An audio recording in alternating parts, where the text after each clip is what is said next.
ሃይማኖት ይሄ ብቻ ሙስሊም ብቻ እኮ አይደለም ሃይማኖት ያለ። ለምን ሰው የፈለገውን ማምለክ ይችላል። እኛ ሙስሊሞች ደግሞ አላህን ማምለክ እንችላለን። እናንተ ደግሞ ፈጣሪን አንዱ እግዚአብሔርን ማምለክ ትችላላችሁ። እና ያንን እንደዛ አድርገን ማክቶ ምን ችግር አለው? ይሄ በቃ እንደዚህ የተመላገጠ ይቀር አንተንና ሌሎች አንተን የሚመስሉ ወንድሞቼን እንዲሁም ደግሞ ሌሎች ሙስሊም ቤተሰቦቻችንን እያጣንበት ስለሆነ ገሃነም እየከተታቸው ስለሆነ ያስተምሮ ይሄ የተሳሳተ አስተምሮ ለገሃነም እየከተታቸው ስለሆነ መዳን አለባቸው። የሚያመልኩት አካል ትክክል እንዳልሆነ ሊያውቁት ይገባል። ምናልባት ሂዶ የደወለልህ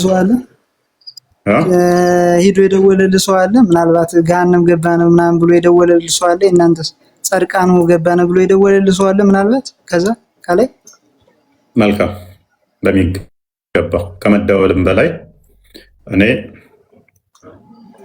ሄዶ የሚታየው ሳይሆን ራሱ መጥቶ በስጋ የተገለጠ እውነት የሆነው በስጋ ተገልጦ ያስተማረኝ ስለሆነ ስለዚህ ስልክ አያስፈልገኝም።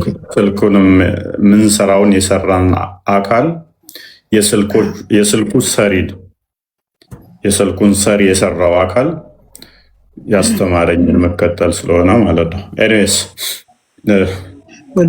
አሁን ለማንኛውም አንድ ነገር ልንገርህና ለምሳሌ አሁን በቃ ከዚህ ፖለቲካ ብትወጣ ይሻላል ለአንተ። አሁን ሃይማኖት ፖለቲካ ነው ማለት ነው? ቆይ ሃይማኖት ፖለቲካ ነው ብለህ ነው የምታምነው? አሚድ አይደለም። ስላላ ማውራት ፖለቲካ ነው አይደለም። አንተ ፖለቲካ አደረከው። ምን ብዬ ምን ብዬ ህዝብና ህዝብ በቃ ሰው ለማጋጨት ነው። በቃ ምን ብዬ አሁን ያለው ይህንን ስል አርጉመንት ከማን ጋር እንደምታወራ አላወቅም ማለት ነው። እኔ ጋር መጥተህ ፖለቲካ ልትሰራ እንዴት በአላህ እንደምለጥፍህ አላህ በምትለው ጭንቅላት የሌለው አካል እንዴት በሀዲስህ እንደምለጥፍህ አሳያለሁ። ኡስታዞች የሚለፈልፉትን የሚቀባጠሩትን ትቼ እኔ የተናገርኩት ፖለቲካ የመሰለ ምንድን ነው እሱ? የትኛው ፖለቲካ? ለምሳሌ የሚመለክ ፈጣሪ አይሰደብም፣ የእናንተውም አይሰደብም፣ የኛውም አይሰደብም በጭራሽ። እኛ የእናንተን ልናከብረው ይገባል። እናንተ ደግሞ የኛውን ምንድነው የምታወራው? የምቀባጥረው ምንድነው የምቀባጥረው? የምቀባጥረው ማፋያ አንተ ነህ። እሺ ጭንቅላት አለው አምላክህ ማለት ምን አይነት ጥያቄ ነው ይሄ? እሺ የምታመልከው አለ የት ነው ያለው? የምታመልከው አንተ የት ነው ያለው? ከሰማይ ነው ከምድር ነው ያለው? አንተ ያለ ቦታ ነው የፈጠረ ነው እሱ። በሁሉ አለ፣ ከቦታ ውጭም አለ። እንደ ጉዑዝ አንድ ቦታ የተቀመጠ አንድ ቦታ የተካበበ አይደለም። የአንተ አላህ የት ነው የምታመልከው? የኔን ካልጠየቅ መመለስ አችልም። ራስን ችለህ ራስን ችዬ መመለስ እላለሁ። ስለዚህ ንገረኝ፣ አንተ የምታመልከው የት ነው? የት እንዳለ ልንገር?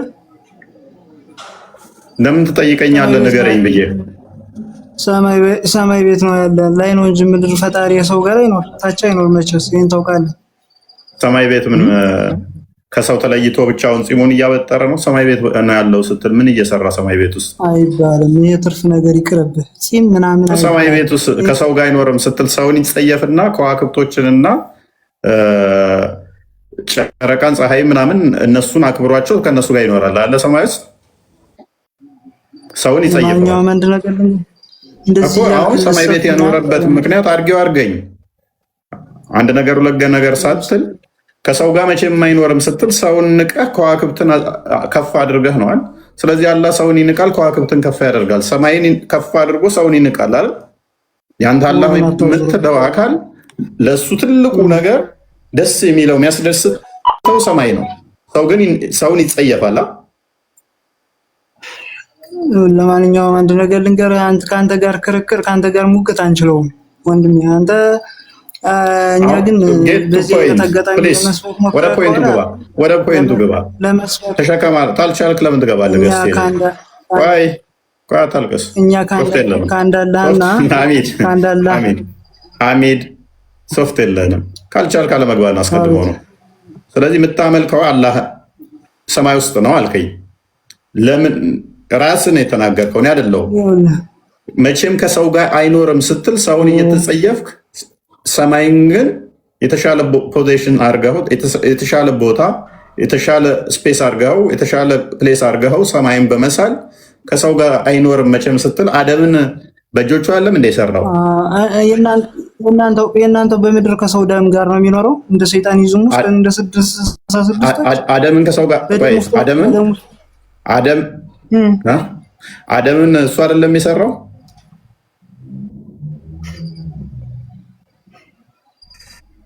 ነገራችን ላይ ይኸውልህ በአንድ አላህና በአንድ ነብይ ከማመን ወደ ኋላ ስለማንል ይሄን ነገር አቁም። በቃ ይቅርታ። አንድ ጣዖት ብታምን ካዳ ሁ ኬርስ። በዓለማችን ላይ ብዙ በጣዖት የሚያምኑ አሉ፣ አንድ ጣዖት ብለው። የአንተ ጣዖት ግን ተጀምሮ ያላለቀ ጭንቅላት አልባ ነው። የተሟላ ጣዖት እንኳን አይደለም። እኔን ወደ ብርሃን ጥረኝ እስቲ። ጣዖትን ክዳለሁ በል። ጭንቅላት የሌለውን ጣዖት ክዳለሁ በል። መጀመሪያ ጭንቅላት የሌለው ጣዖትን መቼም አልገዛም በል። እኔ ጣዖት አላመልክም።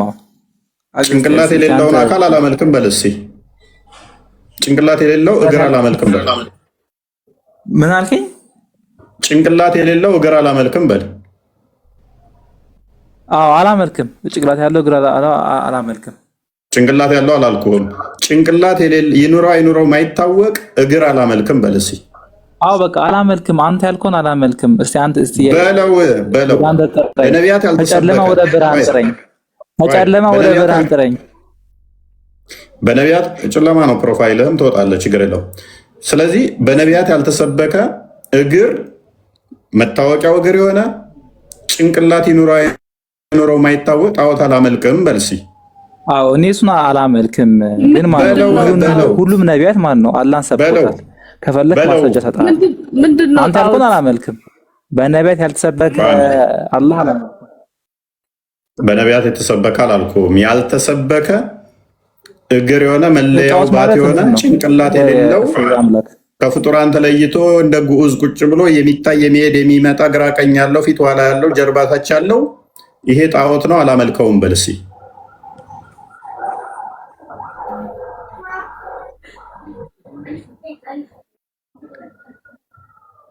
ምንድን ነው ጣዖት? ይሰማሃለሁ እፎይ? አይሻ ቆይ እሺ፣ አብዲ ቀጥል። አብዲ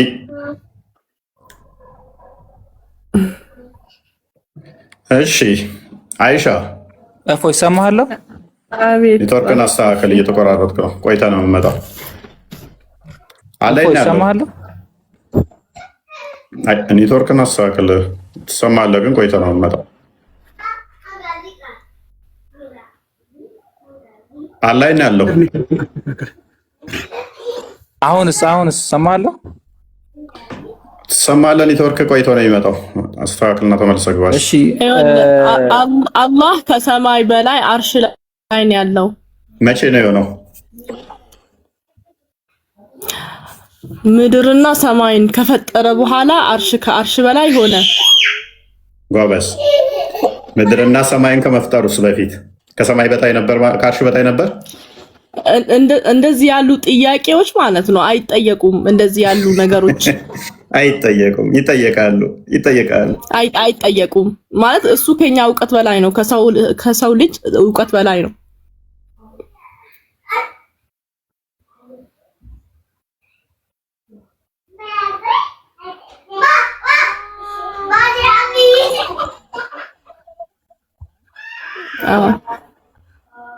ተመልሻለሁ።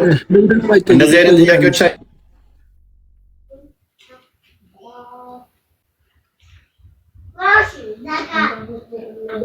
እኔ ጋር ብቻ ነው ቆሟል። እፎይ ኮፒ ሊንክ ታብታው እያደረጋችሁ መታል ቦሳውን እስኪ ተናገር። ይሰማል? ተመልሻለሁ። አይሻ እንደዚህ አይነት ጥያቄ አይጠየቅም እያለችን ነበር አል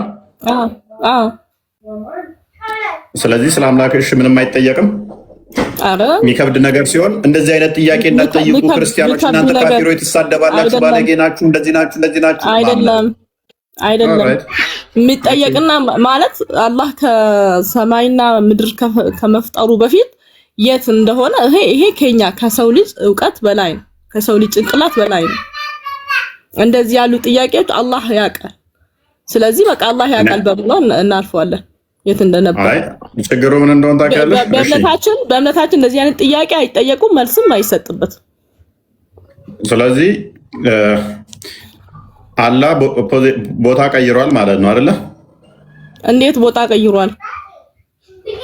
አላህ ሰማይና ምድርን ፈጠረ አይደለ? ከዛ ሰማይና ምድርን ከፈጠረ በኋላ በውስጣቸው ያሉትን ፈጠረ አይደለ? አዎ።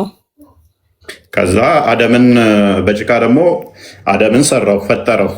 ምክንያቱም አፈር ከፈጠረ በኋላ ነው አደምን የፈጠረው አይደለ? ኦልሬዲ ምድር ከተፈጠረች እኮ አፈር አለ እኮ። አደምን የፈጠረው ኔክስት ከምድር በኋላ ነው እንጂ ከምድር በፊት አይደለም ልልሽ ነው። አዎ መልካም፣ እዚህ ላይ የተስማማን። ስለዚህ አላህ ደግሞ አደምን በእጆቹ ነው የሰራው አይደለ? ስለዚህ ከአርሽ በላይ አይደለም የሰራው። መቼም ከምድር ላይ ነው አፈር ወስዶ የሰራው አይደለ? እሺ ምድር ላይ ይኸውልህ እንዴት መሰለህ፣ መላእክቶች አሉ። መላእክቶች ወይ ደግሞ በእናንተም እንደሚባል አላውቅም። መላእክቶች ተልኮ መላእክቶች ናቸው ወርዶ መጥቶ ጭቃውን ያመጡት አይልም። ራሱ አላህ ነው ምድር ላይ አፈር ወስዶ አደምን ሰራው የሚለው። እሱ አንተ አስተምሮት ነው የኛ አይደለም፣ የራስክ። እሺ ልስጥሻ መረጃ ትፈልጊያለሽ? አንቺ መልአክ ሚል ስጭኝ፣ እኔ ሐዲስሽን በቃኝ እስክትይ ልስጥሽ። አላህ ራሱ ከምድር ላይ አፈር ዘግኖ አንተ ሲጀመር ስለኔ እምነት እኮ ማለት የሆነ ስለራስህ እኮ አታውቅም አንተ አይደለም። ፋይናሊ የሙሐመድ ተከታዮች ስድብ ነው መረጃ ሊመጣባቸው ሲል አንተ ያደርጋቸዋል። ምክንያቱም መረጃ ሲመጣ ያስጨንቃቸዋል። ተረት ተረት አውርተው መውጣት ነው የሚፈልጉት። እኔ ቤት ደግሞ አይቻልም። ይሄ እፎይ ቤት ነው። መስጊድ ሌጋቷችሁን ተረት ተረት እኔ ፊት መታችሁ አታውቅም። አንተ ተሳዳቢ አንተ ባለጌ ነው። መልአክ ነው የዘገነው ላልሽው አንቺ መረጃ ታመጫለሽ። ራሱ አላህ ነው የዘገነው ለሚለው እኔ መረጃ ሰጥሻለሁ። እዛ ላይ ትስማሚያለሽ ወይንስ ሌላ ፖለቲካ ታወሪያለሽ? ከስር ታዘቧት፣ መረጃ አታመጣም። ምክንያቱም እሷ ሙስሊም ነች። መስጊድ ላይ የሰበኳት ተረት ተረት ነው። እኔ ጋር ገብታለች። በመረጃ መሞገስ ስለማችል ቀስ ብለህ አስረዳኝ። የምታውቀውን ነገር ትክክለኛ ከሆነ ማስረጃውን አምጣ። ግን መስጂድ ሳትነካ ሳትሳደብ በስርዓት አይሻ፣ ስድብ አይደለም፣ ምንም ስድብ አይደለም። አንቺ እኮ ነሽ መስጂድ ጋር አትድረስ። ከኔ ጋር ነው እያወራክ ያለከው። መስጂድ ጋር አትድረስ። እሺ አዳምጪ። መልካም። ስለዚህ አላህ አደምን በእጆቹ ሰርቶታል አይደለ?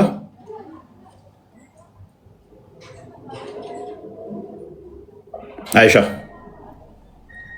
ናውራ ነው አይደለም? ኮንፈርም አድርግልኝ። በእጆቹ ሊተራሊ ሰርቶታል። ኦኬ። አደምን አላህ ይሄን የሰራው ምን አልከኝ? አደምን አላህ ይሄን የፈጠረው። ይኸውልህ ወንድም፣ እኔ ንጽጽር ላይ አልሰራም። እምነት ማለት እኔ አሁን ከአንተ ጋር ለመከራከር የአንተን እምነት በደንብ ማወቅ አለብኝ። እኔ ስለአንተ እምነት እኔ አላነበብኩም። አሁን ለምሳሌ ስለመጣሁ አሁንም እሺ ስሚ፣ እሺ። ስለዚህ አደም የተሰራው ኦኬ ፕሊስ። ስለዚህ ሁሉን ነገር የፈጠረው ከአርሽ በታች ነው፣ ከአርሽ በታች ነው። አርሽ የፍጥረት መጨረሻ ነው ብላችሁ የምታምኑት። ስለዚህ እንደዛ ከሆነ ሁሉን ነገር ፈጥሮ ከጨረሰ በኋላ ነው ወደ አርሽ የወጣው ማለት ነው አላህ። ስለዚህ ቦታ ሪአሬንጅ አድርጓል። አብሶሉትሊ አይደለም። ምድርና ሰማይን ከፈጠረ በኋላ ነው የሚለው። ምድርና ሰማይን ከፈጠረ በኋላ ነው እንጂ ሁሉንም ነገር ፈጥሮ ከጨረሰ በኋላ የሚል ነገር የለም። ምንን ፈጥሮ እንትን ካለ በኋላ ምድርና ሰማይን ቻሌንጅ ታደርገኛለሽ? ሁለቱም ብቻ ከፈጠረ በኋላ ነው። እስቲ ቆይ ጠብቀኝ አንዴ። እኔ ስማማልሻለሁ። እንደዛ ካልሽ ሌላ ችግር ስለሚያመጣብሽ ማለት ነው። እኔ ስማማለሁ። ሌላ ግን ችግር ያመጣብሻል። ምንም ችግር አይመጣም ማለት ተሳስቼም ከሆነ እኔ ሳላቅም እንደዛ ብዬ ከሆነ ማለት ነው የኔን መጽሐፍ ምን እንደምል ካወኩ በኋላ ስለተሳሳትኩኝ ስላላወኩኝ ነው እንጂ ካንተ ጋር እንትን አይደለም። መልካም እሺ። አላህ ፍጥረትን ጎበዝ። እሺ መልካም፣ እንደዛ ከሆነ መግባባት እንችላለን። አላህ ፍጥረትን በስንት ቀን ነው ፈጥሮ የጨረሰው? ፍጥረትና ሰማይና ምድርን ፍጥረትን ስለሱ እውቀት የለኝም። ሰማይና ምድርን ካልከኝ ግን በ7 ቀን ልልህ እችላለሁ። ሰማይና ምድርን በስንት ቀን ፈጠረ ካልከኝ በ7 ቀን ውስጥ ፈጠራቸው ብዬ ልመልስልህ እችላለሁ። ሙሉ ፍጥረትን ካልከኝ ግን ስለሱ እኔ አላቅም። ስለማላውቀው ነገር አልመልስም። በሰማይና በምድር ፍጥረት መካከል ነው ሁሉ ነገር ፍጥረት ያለቀው እኮ። ስለሱም አላቅም። እስኪ ሱራ 7:54 አንዴ ያውጣው ቃል። የመጀመሪያ ፍጥረት ምንድነው? እሱ ከሰማይና ከምድር በፊት የተፈጠረ ፍጥረት አለ? መጀመሪያ አላህ ቀለምን ነው የፈጠረው። ቀለም ማለት እኔ በቀለም ነው የማውቀው። በአማርኛ በምን እንደምትረግም ቀለም ማለት ብዕር። አዎ ብዕር። ከዛ በኋላ ጻፍ ተባለ፣ ጻፈ። ምንድን ነው የጻፈው? ቢስሚላሂር ረህማኒር ረሂም። ስለሱም እውቀት የለኝም ወንድሜ። እኔ እንደዛ ጥልቅ አላጠናሁም፣ ከማውቀው አንፃር ነው። ኦኬ እሺ። እኔስ ስፔስ በሌለበት ላይ ብዕር ራሱ ተፈጥሮ ምን ላይ ተቀመጠ? ሌላ ኩዌስችን። ኦኬ ጌታችሁ ያ ሰማያትንና ምድርን በረማሰዊ ጌታችሁ ያ ሰማያትንና ምድርን በ6 ቀኖች ውስጥ የፈጠረ አላህ ነው። ከዚያም በአርሹ ላይ ተደላደለ ይላል። ስለዚህ በ8 ቀን ነው አይደለ? አይሚን በ6 ቀን ነው አይደለ? ሰማይና ምድርን ፈጥሮ የጨረሰው 7 6 እምላለሁ። አዎ 7ም 6ም በ7 በአንድ እሱ የቁርአን ግጭት ነው። እሱ የቁርአን ግጭት ነው ለጊዜው እንደው። ስለዚህ በምድር ውስጥ በዚህ ውስጥም ያሉትን በዚህ በ6 ቀን ውስጥ ፈጥሮ ጨርሷል አይደለ? በውስጥ ያሉትን ብለህ እንትን አትበላ። በውስጥ ያሉትን እኔ መረጃ የለኝም። ሰማይና ምድርን በምለው ሂድ። እኔ እስከዛ ነው የማውቀው። አይ ይሄም እኮ ችግር። እሺ 79ን አንዴ ክፈተው። ሱራ 79 እሱ ነው አሁን ሰማይና ምድርን አለ። ከዛ በኋላ ሰማይ መቼ እንዴት ሆነች? 79 27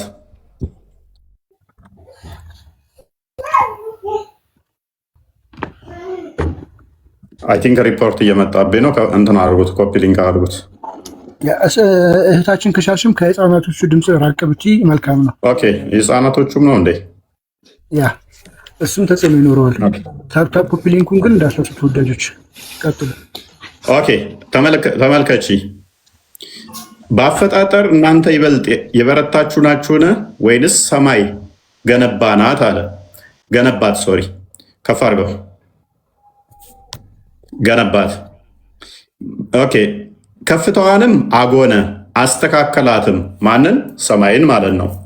ሌሊቷንም አጨለመ፣ ቀኗንም ገለጸ፣ ምድርንም ከዚህ በኋላ ዘረጋት። ምንን ከፈጠረ በኋላ ነው ምድርን የሰራው? አይሻ እስቲ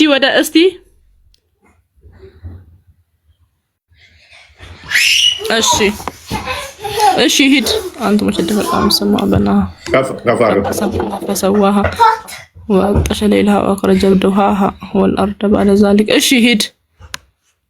ቀኗንም ገለጸ ምድርንም ከዚህ በኋላ ምድር ተፈጠረች አለ። እሺ ኦኬ እሺ ከፍ አድርገው። እሺ በውስጡ ያለው ነገር እሺ ሂድ። ውሃንና ግጦሿንም ከእርሷ አወጣ አለ። ከዛ በኋላ ምንን አወጣ? ውሃንና ምድርን አይሚን ጋራዎችን ውሃዎችን አደላደላቸው። አንተ አሁን ዋና ጥያቄ ምኑ ጋር ነው? ዋና ጥያቄ እኔ አሁን እነኚህ በእነኚህ ቀን ውስጥ ነው የተፈጠሩት አይደለ? እሺ ተፈጠሩ። ስለዚህ በ6 ቀን ውስጥ ነው ያለቁት ማለት ነው። እሺ በእነኚህ ውስጥ ደግሞ ሰው ተፈጥሯል አለ በዚህ ቀናት ውስጥ። እኔ እንደዚህ አንተ አሁን ወዴት ልደርስ እንደሆነ አልገባኝም። እፎይ ግን ማለት ነው እኔ አሁን ቅድም እኔ ጣዖት ምንድነው ጣዖት ስትል ሰምቼ ጣዖት ምንድነው ብዬ እዚህ ላይ ግደይ ጨርሺ። አሁን እነኚህም በሚፈጥርበት ሰዓት ላይ አላህ ከአርሽ በላይ ነው ወይንስ ከአርሽ በታይ ነበረ? አላሁ አክበር። ይኸውልህ እኔ በቃ ዞሮ አንተ አላማክ ማለት ነው ለማሳሳት ነው። ዞሮ ማለት ነው አንተ አላማክ። ይኸውልህ ፍራቻሽ ምንድነው? እያንዳንዱ ነጥብ በጣልሽ ቁጥር ሳሳታለሁ የሚል ስጋት ውስጥ ካለሽ ለምን ነው የምታወሪው? እኔ ለምን ታውቃለህ?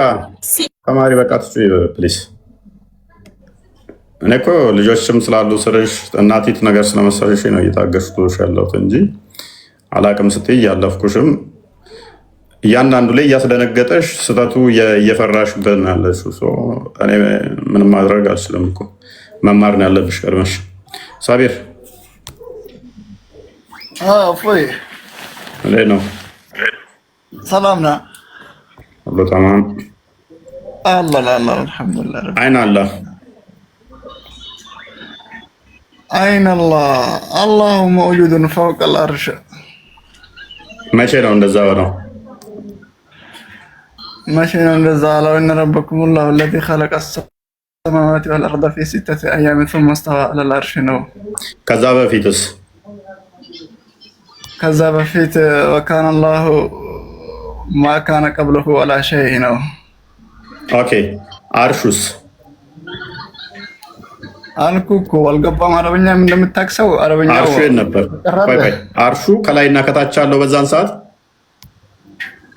ምንድነው የሚለው ቁርአኑ? ጌታችሁ ሰማያትና ምድርን ፈጠረ፣ ከዛ ከአርሽ በላይ ሆነ። አርሹንም እሱ እኮ ነው ፈጠረው። ኖ እኔ ከዛ በፊት እኮ የጠየቅኩህ አልሰማኝም? የጠየቅኩህን ሰማይና ምድር ሳይፈጠር ነው የጠየቅኩህ እኔ። እሺ ምንድነው ጥያቄ? ከዛ በፊት እንዴት ነበር ነው ጥያቄ። ሰማይና ምድርን ሳይፈጥር አላህ ምክንያቱም በደንብ አስተውል። እዛ ነበርኩ አላለም? አርሽ ነበር አይደል? ሰማይና ምድር ሳይፈጠር አርሽ ነበር አለ እንዴ? ምን አውቃለሁ? አንተን እየጠየቅኩ ነው። ታዲያ የማታውቀው ነገር የምትጠይቃለህ? ነገርኩህ እኮ ነበር አልነበረም? አንተን እየጠየቅኩ ነው። ኮንፈርሜሽን ነው። ኢንፎርሜሽን ነው። ኮንፈርሜሽን እንድትሰጥ ኢንፎርሜሽን ሳይሆን ኮንፈርሜሽን አለ ወይንም የለም የሚል የሚገባህ ከሆነ አላህ መጀመሪያ ነበረ፣ ከዛ ፍጥረታትን በአጠቃላይ ፈጠረ፣ ከአርሽ በላይ ሆነ። አርሽም እኮ ከሱ በኋላ ነው የተፈጠረው። ምንድን ነው ጥያቄ? ከማ በኋላ ነው እንዴ? አርሽ መቼ ነው የተፈጠረው? እሺ አርሽ መቼ ነው የተፈጠረው?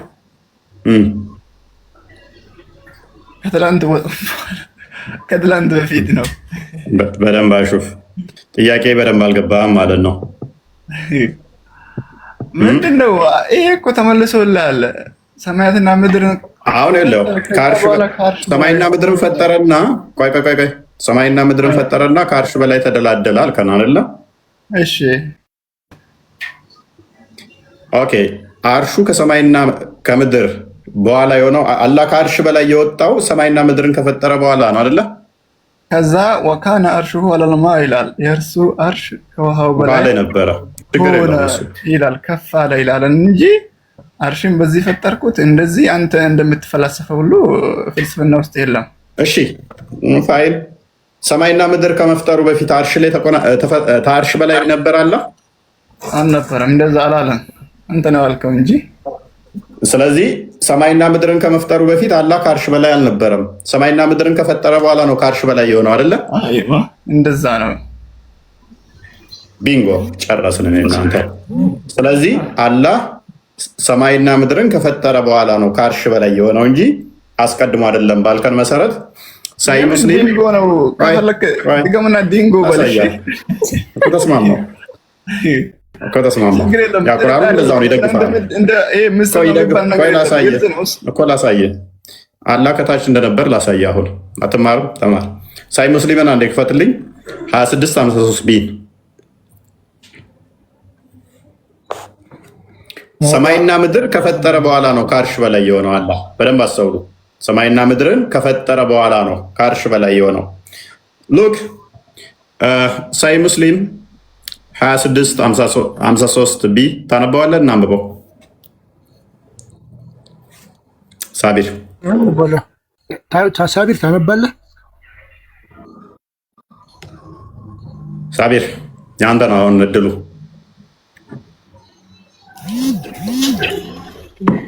አይሻ ረጋ በይና እችን አዲስ አበባን አንብቢያት። ቅድም ስጠይቅሽ ስለደነገጥሽ ነው ያስወጣሽ። አረብኛውን አድርግላት። ለምን እናንተ አታነቡትም? ቆይ አንቺ ቆይ አይሻ ቀጥይ። በደንብ አሁን ይገባሻል የቅድም ጥያቄ ምን እንደሆነ። ይሄንን አነባዋለሁ። ትንሽ ሰዓት ስጠኝና ግን አንድ ጥያቄ አለኝ በኋላ ላይ። እስከዛ ሚዩት ላድርግ። እሺ ኦኬ ኦኬ። ይሄንኛው ሐዲስ ዝቅ አድርገው እንግሊዝኛው ሳቢር። ስለዚህ ቅድም ምን ብለናል? ሰማይና ምድር ከመፈጠሩ በፊት አርሽ የለም፣ ከዛ በኋላ ነው። እንደገናም ደግሞ አላህ ከአርሽ በላይ የወጣው ሰማይና ምድርን ከፈጠረ በኋላ ነው ብለናል።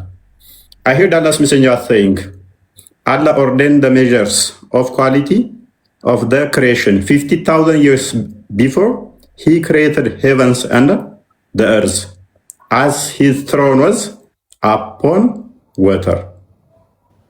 ሰማይና ምድርን ከመፍጠሩ በፊት አላህ ስንት ሺህ ዓመት ቆጠረ ይላል? 50 ሺህ ዓመት በፊት ሰማይና ምድር ሳይፈጠር ዙፋኑ ምን ላይ ነበር ይላል? ውሃ ላይ ነበረ። ውሃ አለ፣ ዙፋኑ አለ። መቼ? ሰማይና ምድር ሳይፈጠር 50 ሺህ ዓመት በፊት ማለት ነው። አላህ ከአርሽ በላይ የወጣው ግን መቼ ነው? ሰማይና ምድርን ከፈጠረ በኋላ። ሰማይና ምድር ደግሞ ያሉት ከውሃው በታች ናቸው። ስለዚህ አላህ ከስር ነበረ። ዜን ፈጥሮ ከጨረሰ በኋላ ሱራ 7:54 እንደሚናገረው ሰማይና ምድርን ከፈጠረ ሱማ ምን ሆነ? እስተዋ ወደ አርሽ ወጣ ማለት ነው። 7:54 ነው እንደፈተው። ውሃ መቼ ነበር የተፈጠረው ይላል ቁርአኑ ደግሞ በምድር ውስጥ ምድር ከተፈጠረች በኋላ። እዚህ ጋር ደግሞ አርሽ ላይ ነው ውሃው ይለናል። መቼ? ከ50 ዓመት በፊት ከ50 ሺህ ዓመት በፊት። አንድ አንብበው። ሆይ አንድ ጥያቄ ልጠይቅ። ቀጥይ። ያንተ አምላክ ማን ነው? የኔ አምላክ አንቺንም እኔንም የፈጠረ ያህዌ ነው። ሰምተሻል? ስሙን ንገረኝ። ያህዌ። ያህዌ? አዎ ማለት ይሄ ኢየሱስ እግዚአብሔር ምናምን አይደለም። ክርስቲያን ነክ የጀመርነው አይሻ የጀመረውን ጨረስና ቶፒኩ ሽፍት እንዳያደርግ እንቀጥላለን። እሱን ትጠይቂናለሽ። አይ እኮ ጌታችሁ ይላል። አንዴ አይሻ አንዴ የጀመርነውን ጨርስ። ጌታችሁ የሰማያትንና ምድርን በ6 ቀናት ጥያቄ አለኝ ብዬ እኮ ነው የገባሁኝ። ጥያቄ መልስልኝ። ጠይቂያለሽ። የናሳብ ጨርስ። ስሙ ማን ነው? የት ነው ያለው? ያህዌ ያልኩሽ እኮ ዘጸአት ምዕራፍ 3 ቁጥር 13 ላይ ጀምረሽ አንብቢ እኮ። ያህዌ ማን? እግዚአብሔር ነው ወይስ ኢየሱስ ነው ወይስ ማርያም ናት? ምንድነው? ምንም ከምን ጋር የምታገናኘው? ማርያም ነች አላለች። ስሙ ማን ነው አልሽን? ያህዌ አልሽ። ዘጸአት ምዕራፍ 3 ቁጥር 13 ጀምሮ ያለና የነበረ ስሙ ማን ነው? ያህዌ አላውቅም። ዛሬ ገና ነው የሰማሁኝ ያህዌ የሚባል አምላክ እንዳለ። በቃ የአምላካችን ስም ያህዌ ተብሎ ይጠራል። ዘጸአት ምዕራፍ 3 ቁጥር 13 ሃይማኖትሽን በደንብ አድርገሽ ወቂ። ወደዚህ ከመምጣትሽ በፊት እኔ ስለኔ አውቃለሁ። አትቸገር። ግን ያህዌ የት ነው ያለው? የት ነው ያለው ማለት አሳየን። እሺ አሳየን እኮ የኛን እኮ የት ነው ያለው ብለህ ስጠይቀን የት እንዳለ እየነገርንክ ነው። የአንተ አምላክ የት ነው ያለው? ቦታው የት ነው? ቦታንም የፈጠረ እሱ ነው። በቦታ የሚካበብ የሚካለል የሚዋሰን አይደለም።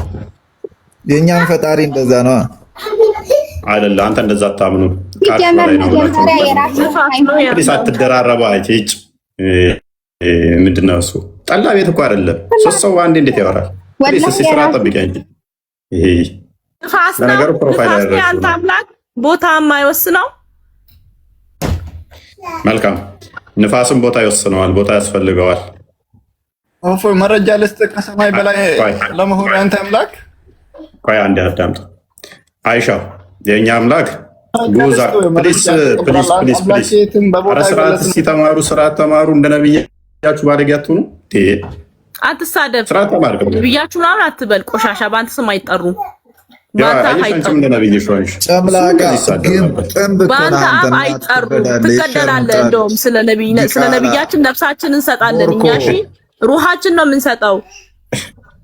እኛ ግን ለአምላካችን ነው የምንሰጠው። እናንተ ደግሞ የምታመልኩት ነብያችንን እኛ አናመልካቸውም፣ እንከተላቸዋለን። ነፍስሽ ፊዳ ከዋቢ የሚመትው ጀመር አምላክ የለህም እኮ አንተ ኢሉሚናንት ነው ወላሂ። ወንድ ልጅ ከማምለኩት አና ሁለተኛ አምላክ ፊዳ ከዋቢ የሚመትው ለማን ነው? ለነብይሽ አለ ወይስ ለእናትሽ ነው? ስማ ልንገርህ፣ ነብያችን ማለት አታልቅሱ። በቃ አታልቅሱ። የሰፈር መንፈስ ተመቷል። ቀይ መስመር ረገጥካ። በቃ ላስወርድሽ ነው። መሐመድ ወዶ አለም እንደ ሴቶች አእምሮ በዶ ናቸው አለው። አንተን የፈጠረ ጌታ ፈለገበት የምትታወቀው ሲጀመር ከሶረነሽ ተማሪ በቃ ኤኒዌይስ አሁን መልሷት እስቲ ያነሳዋትን ጥያቄ መልሷት እስቲ ከስድብ ውጪ ነብያችሁ ያስተማራችሁ ይሄ ነው። ከዚህ የተሻለ መልስ የላችሁም። ካላችሁ መልሱ። እኔ ልንገርህ፣ እኔ ልመልስልህ። ቀጥል መልስ። አዳምጠኝ እፎይ። መጀመሪያ ልንገርህ፣ አላህ አሁን ተሳደባለህ መልስ። እንኳን እኔ አልሳደብም። ልንገርህ፣ አዳምጠኝ። ከአርሽ በላይ ሆነ ምንም ሆነ ማለት ነው አላህ የፈለገበት መሆን ይችላል። ምክንያቱም እንኳን አርሽን አይደለም አንተንም ከሁለት ዘር ፈሳሽ ፈጥሮሃል። ከምንም በሽንት እንድትንቀሳቀስ ተረጋጋ። ለራሱ ነው ሽንቱን እዛ ሱረቱ አንቢያ 104 ላይ ሽንቱን ሸንቶብ ከመቃብር ቀሰቅሰኛል ብለህ የምትጠብቀው አንተ ነህ። እኔ እሱ ሽንት ጭርቅ አይደለሁም። ሱረቱ ከውሰር ላይ ገና ሱረቱ ከውሰር ላይ የሚገኘው በገነት ውስጥ ወተት የሚመስል እንትን ከዛ አላ ደግሞ መሀይም ሸይጣን ነብዬ ነው ያለው መሀይም ከሆንክ ዛሬ ምንድነው እሱ ነርቫቸው ነካቸው። ገና በአንድ ጥያቄ እንዴ ካላወቃቸው እናቅም ሆነ ማን ገደለ? በጌታ ካላወቃ አላቅም። ራሳችሁን ያስበላችሁ መሐመድ ነው ያደለው አለ ሳልሽ ስገባላቸው ጊዜ ኤሌክትሪክ እንደያዘው እንዲያደርጋቸው። አይ አታልቅሱበት። ተው፣ አትረብሹ ቤቱን። ተው፣ ስርዓት ልመዱ። ባለጌ አትሁኑ። ኦኬ፣ ማን የገባው? አያት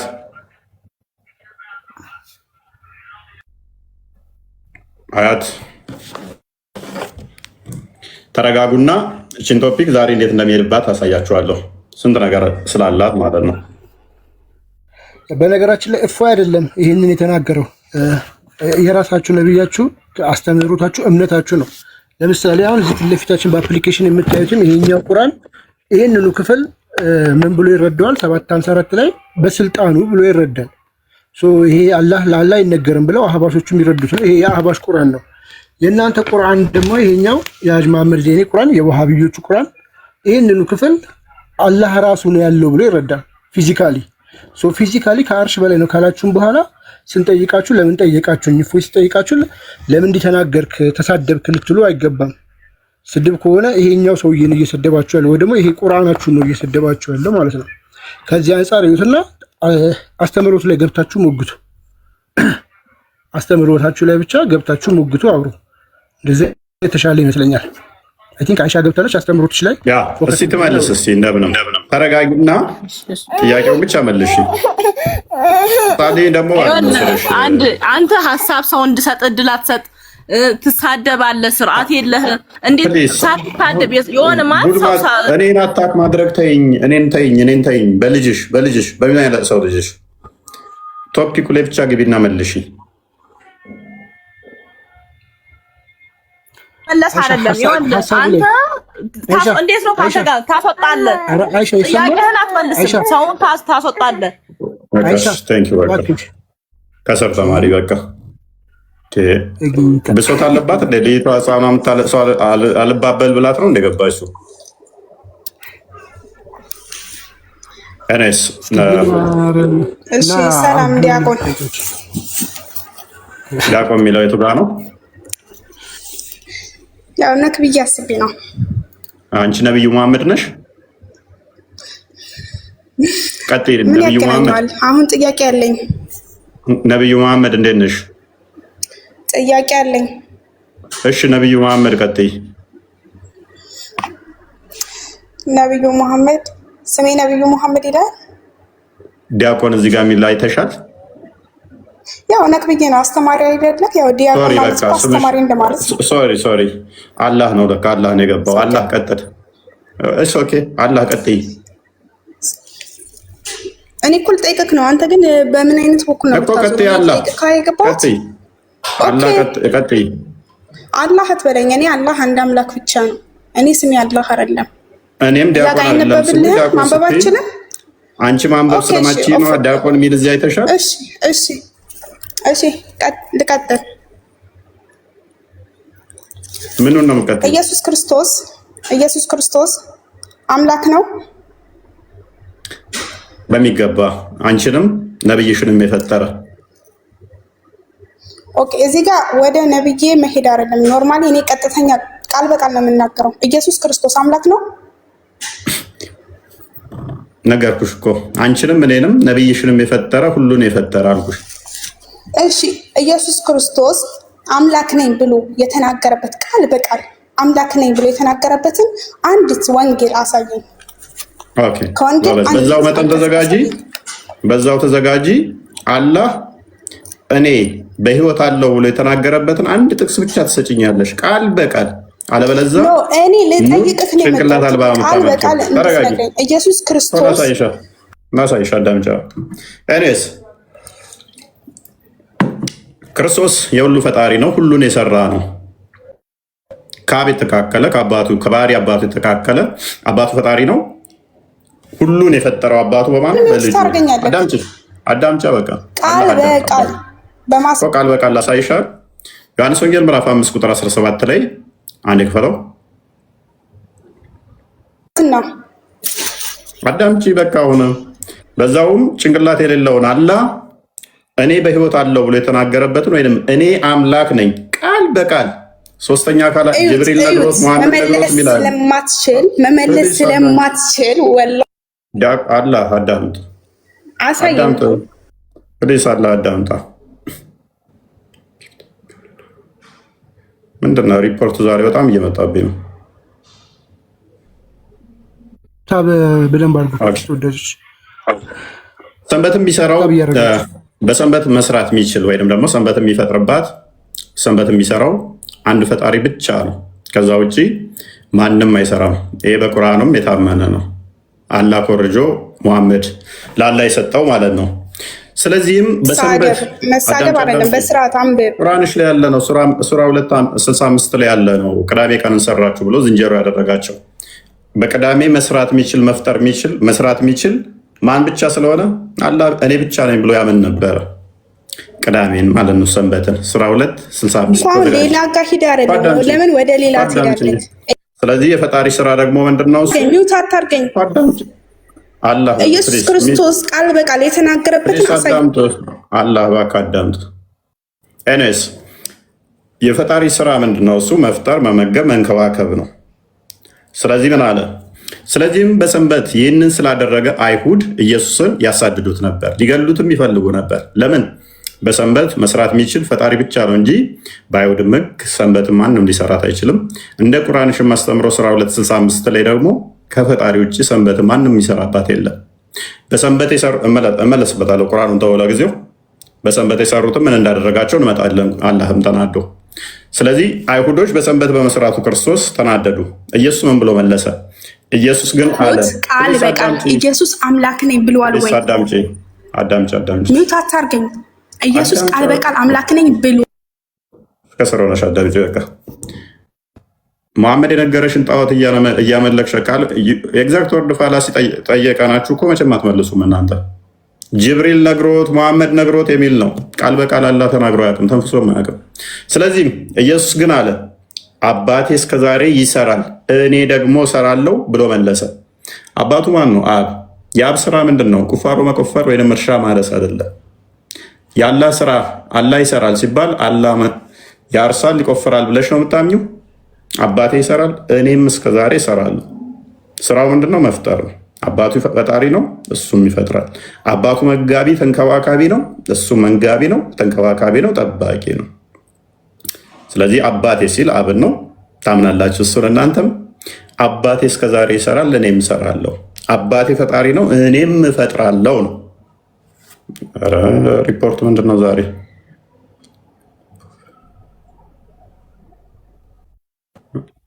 በሉት ፕሊስ። ታፕ ኮፒ ሊንክ በደንብ አድርጉ ተወዳጆች። ኦኬ እና ጉድ ላይቭ እያላችሁ ስለዚህ ምን አሉ አይሁዶቹ? ይሄ በደንብ ተረድተውታል። ኢየሱስ ግን አባቴ እስከዛሬ ይሰራል እኔም እሰራለሁ ብሎ መለሰላቸው። እንግዲህ ሰንበትን ስለሻረ ብቻ አይደለም፣ ነገር ግን ደግሞ ራሱን ከፍ አድርገው ራሱን ከእግዚአብሔር ጋር አስተካክሎ እግዚአብሔር አባቴ ነው ስላለ፣ ስለዚህ አይሁድ አብዝተው ሊገሉት ይፈልጉ ነበር። ለምን? ራሱን ከማን ጋር አስተካክሎ? ከአብ ጋር አስተካክሎ፣ ከእግዚአብሔር ጋር አስተካክሎ። እግዚአብሔር እስከዛሬ ይሰራል ሲል እግዚአብሔር ቁፋሮ ይቆፍራል እያለ እንዳልሆነ ግልጽ ነው። አይሁዶቹ በደንብ ያውቁታል። እንደ ሙስሊሞቹ ንፍጥ ጭንቅላት ስለሌላቸው ማለት ነው። የሚያስተውል የሚያገናዝብ ጭንቅላት ስላላቸው አይሁዶቹ ራሱን ከእግዚአብሔር ጋር አስተካከለ ሲባል ምን እንደሆነ ገብቷቸዋል፣ ያውቁታል። እግዚአብሔር ቢሰራውን እኔ ይሰራለሁኝ ሲል ፈጣሪ ነኝ፣ እኔ ነኝ አምላካችሁ፣ እኔ ነኝ የምጠብቃችሁ፣ እኔ ነኝ የምንከባከባችሁ እያላቸው እንደሆነም ስለገባቸው ነው። ስለዚህ ብዙ ቦታ ላዮች አሉ።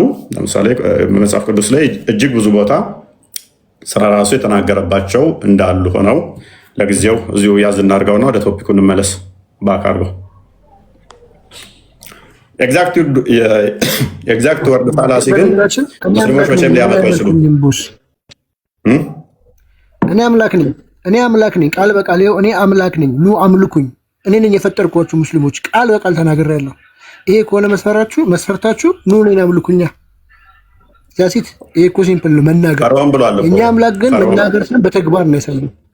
ፈርዖን ብሏል እኮ ፈርዖን ላይ እኔ አምላክ ነኝ ብሏል። ስለዚህ ለማማታ መልኩስ መስፈርት አይደለም ባይዞ እኔ አምላክ ነኝ የሚለው መስፈርት አይደለም። እኛ በስጋ የተገለጠ ሕያው አምላክን ስናመልክ ሰንበዲ የነገረለትን ሳይሆን ራሱ በተግባር የገለጸን አምላክ ነው እንጂ የምናመልከው ሙሐመድ የሚባል አንድ ሰውዬ የሆነች አሮጊት ቀሚስ ውስጥ ገብቶ እሷ ነብይ አድርገው አላህ የሚባል ጣዖታውያን የሚያመልኩት ነበረ። ከዛ በኋላ አላህ ጅብሪል በሚባል አማካኝነት ልኮ ነገረኝ እያለ የተናገረውን ተረት ተረት አይደለም እኛ የምናመልከው። ራሱ ያ የእግዚአብሔር ቃል በስጋ ተገልጦ ራሱ ያደረገውን አይተን እኔ ነኝ ሀቅ፣ እኔ ነኝ እውነት፣ እኔ እንደዚህ ያደርጋለሁ፣ እኔ አድናለሁ፣ እኔ ፈውሳለሁ እያለ ራሱ ያደረገውን አይተን ነው እኛ የተገለጠውን ነው እንጂ የምናምነው ሰንበዲ ስለሆነ አካል ስላላየው ስላልሰማው ተነገርኩኝ እያለ እሱ ለሶስተኛ ተናግሮ እነኛ የጻፉትን አይደለም የምናምነው እኛ። ለዚህ ነው ያየነውን እንመሰክራለን የሰማነውንም ያሉት ዮሐንስ መልእክቱ ምዕራፍ 1 ቁጥር 1፣ ሉቃስ ወንጌል ምዕራፍ 1 ቁጥር 1 ያየነውን የሰማነውን የነካነውን ይላሉ። ሙሐመድ ግን ያየውን አይደለም የሰማውን አይደለም የነካውን አይደለም። ጅብሪል የሚባል ስላላህ ነገረኝ። ጅብሪል ማን ነው? ጅብሪል ለዚህ ነው ሐዋርያው ቅዱስ ጳውሎስ በአንደኛ ቆሮንቶስ ምዕራፍ 11 ቁጥር 14 ይመስለኛል ወይ ደግሞ ሁለተኛ ቆሮንቶስ ላይ ሴጣን ይሄ እንኳን ድንቅ አይደለም፣ ሴጣን የብርሃን መልአክ እስኪመስል ድረስ ራሱን ይቀይራል ይላል። ሰው ሴጣን ይንገረው ማን ይንገረው አያውቅም ማለት ነው። የሆነ ሄራዊ ዋሻ ውስጥ በዋሪ 3 ላይ ተጨመቀ መጣ፣ ስለዚህ ስላላህ ነገረኝ ብሎ አለ። እንደዚህ አይነት ተረት ተረት እያመንክ ቃል በቃል መጠየቅ ሼምፉል። ኤኒዌይስ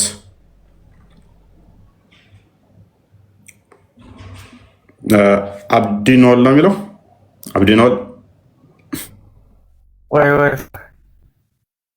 ሙስሊም ክርስቲያን። እሺ ሙስሊሞች ነው የምንፈልገው ለጊዜው። በደንብ አስተውሉ። አላህ ከአርሽ በላይ የሆነው መቼ ነው? ከአርሽ በላይ የሆነበት ምክንያቱም ከፍጡራን ጋር አይነካካም አይገባም የሚል አርጉመንት ነበራቸው አይደለ? ይሄ በዋብዮች ዘንድ በተለይም ከዋባሾች ጋር በደንብ ከሚለያቸው አንዱ ይሄ ነው። ወደ ቅርቢቱ ሰማይ ይመጣል ምናምን የሚለው ያጣላቸዋል። አይታችሁ ከሆነ ኃይለኛ ጠብ የሚያስነሳባቸው ቶፒክ ነው። ለዘመናት ፍጡራን ውስጥ ተቀምጦ ተጎልቶ ከቆየ በኋላ ወጥቶ ከሄደ በኋላ አይ ምናምን ነገር ኖ ወደ ፍጡራን ይሄ ባይዘ ትልቅ ቴዎሎጂ ነው። ኢብኑ ሰሚያ ምን እንደሚል ታውቃላችሁ? አላህ ወደዚህ ወደ ስፔስ የሚመጣ አይደለም ነው ብሎ የሚያምነው። እንደገና በሊቃውንቶቻቸውም ወደዚህ የሚመጣ ከሆነ እዚህ ፍጡራን ውስጥ ወይ ስፔስ ውስጥ ከገባ ታዲያ ክርስቲያኖች ለምን ነው የምንቃወመው? ክርስቶስ በስጋ ተገለጠ ማለታችን ለምን እንቃወማለን የሚል ሙግት አለ። እነኞቹ ዳሞች ስላልገባቸው ነው ገና።